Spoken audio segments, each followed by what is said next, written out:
We've been focusing on Africa mainly because the economies are growing and the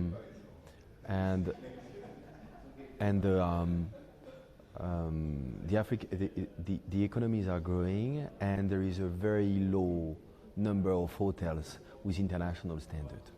So today we have 100 hotels open and under development in the continent, in Africa.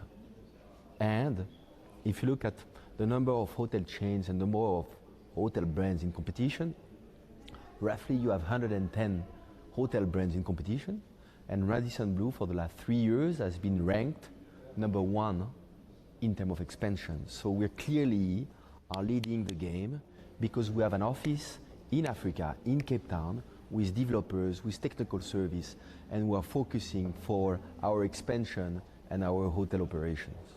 All right. So, according to reports, an increase in number of investment in the hospitality sector in Africa is due to the growing stability on the continent. There's an improvement in social, political, climate.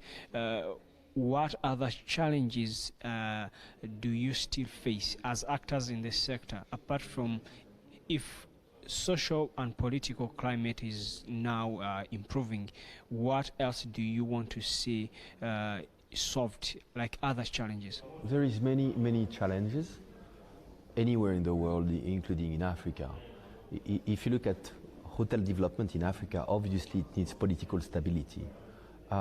It also needs ease of doing business, meaning that when you develop a hotel, you need land titles, construction permits. This can be an easy process, or this can be a lengthy process. And as we say worldwide, time is money. So the more time it takes, the more costly it is for the developer. And this is something they look at, the ease of doing business. There is also the currency situation, because most of the time, you need to import a lot of materials to build those hotels. So you need foreign currency and local currency. And your local currency obviously should not devaluate too much, otherwise your cost is increasing. And if your cost is increasing, potentially your return on investment is decreasing. So it's all connected. And obviously the professional team is also a challenge, because since we didn't build too much hotels in Africa, the professional teams comes mostly from abroad.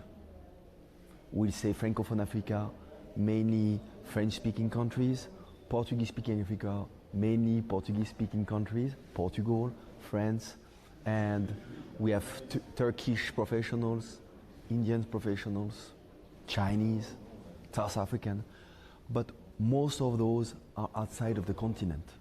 And thus, it's more costly for the development. At the end of the day, the challenge is the time to market. It takes a longer time because of the different elements I named to build a hotel.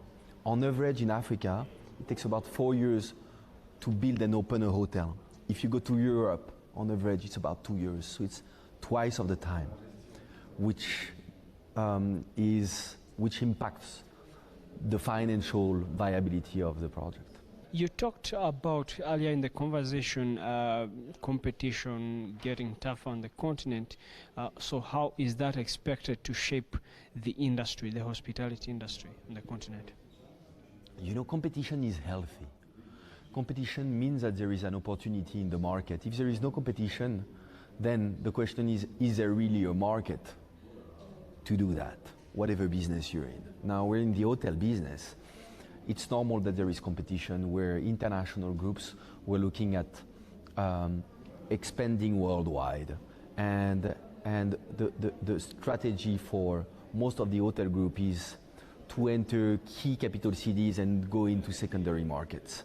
So we all have different positioning, and we all have different advantages.